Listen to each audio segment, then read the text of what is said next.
The art of stress relieving a block. It's not perfect, but the idea behind it is to remove sharp edges. Tons of videos out there on YouTube. This is a Dodge 360.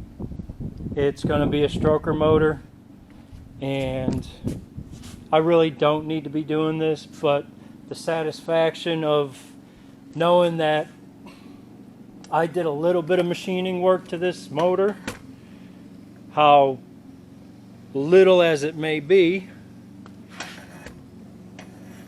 I get the satisfaction of saying at least I did this. That's all smoothed out in there. This is a terrible camera, by the way. I mean, it's one of these cheap eBay $100 ones. Yeah, it sucks.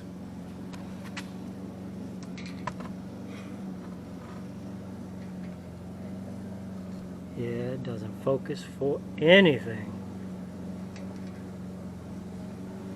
But anyways, yeah, I'm gonna have to clean this block.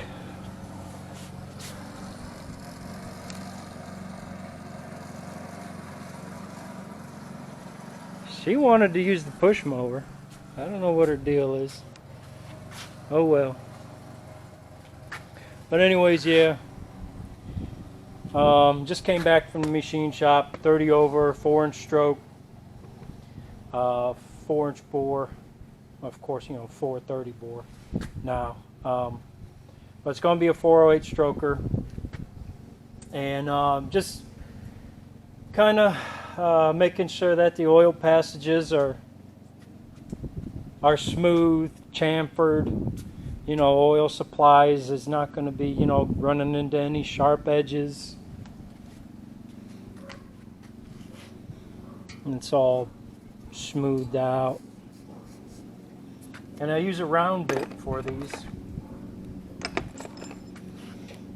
These are great for getting in here like this.